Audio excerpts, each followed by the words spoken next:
Bigyan ng matagal na panahon ang dalawa at kailangan nila. Lulu ka ngayon.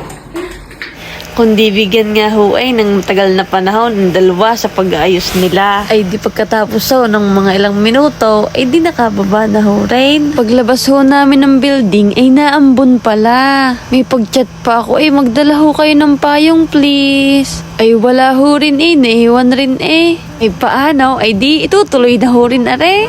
Ay ang ambon ho naman ikakaunti, ay di tumuloy na ho rin kami. Napagkasunduan ho namin pumunta kami sa People's Park in the Sky ngayong araw na ito. Ay di niyo sa video tuloy-tuloy ho ang paglalakad pero ang totoo ho ay natigil iyan at nagpipicturan pa. Medyo malayo-layo ho rin pala yung aming pupuntahan, mga kalahating oras ho din bago daw makarating doon. Ay dahil ho medyo naambon-ambon rin ng oras na ito ay di na ho kami sumakay sa taxi. Ayan ho si Madam guarded by her 3 angels.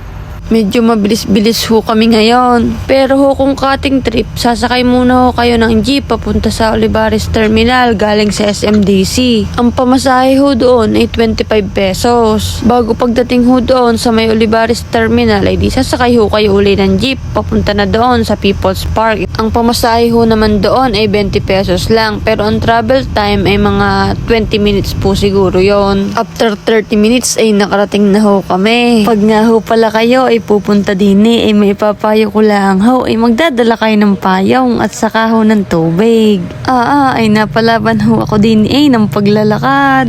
Ay buti ho aring dalawa. Ay ayan ho ay mga sanay. Sabi ko ho baka naman madadahan-dahan natin ang ating paglalakad. Ay kahirap Ay sa una ho ay kami pinagbigyan pero noong medyo matagal-tagal na ho ay hindi na rin. Sila'y umuna na ho rin. Ay sa mga oras hong aray tinatanong ko ng sarili ko kung tama ho ba mga desisyon ko sa buhay. Masakit na ho sa tuhod at kahirap na ho.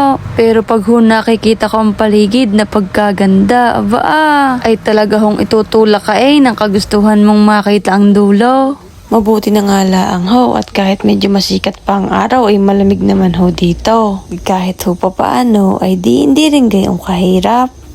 Madami-dami nga ho rin pala ang nakasabay namin ng paakyat. Nakailan ho kaming stopover sa Lilong. In-enjoy na lang ho namin ang view habang naglalakad para nang sa ganon ay hindi ho mapapokus sa hirap. Ay tunay hong nakakawala nga ng pagod pagkagarning kagandang makikita mo. Ang tahimik ng paligid, malayo sa ingay at gulo. Tapos kasama mo pa ang mga taong mahal mo. Ay ayos nga Hindi naman nakikita sa picture ang sakit ng tuhod. Kaya ayos lamang ho yan. Yon, sa wakas ay nakarating na ho kami. Tignan mo yan. Ay kaganda Kasarap ng hangin, ang ganda ng paligid. Hindi kami mananawang pagmasdan ang mga likha ng Lord. Wala na kaming sinayang na sandali at kinuhanan na namin ng kinuhanan ng mga litrato at video. Isa-isa kaming tumayo at nagpakuha ng mga litrato habang pinagmamasdan ang napakagandang view. Mga ilang beses kong tinitigan ng paulit-ulit ang napakagandang view na ito. At araw-araw kong ipagpapasalamat sa Lord ang pribilehiyong makita ang napakagandang lugar na ito. Alam ko, by His grace, madami pa kaming mapupuntahan. At hindi ito ang huli.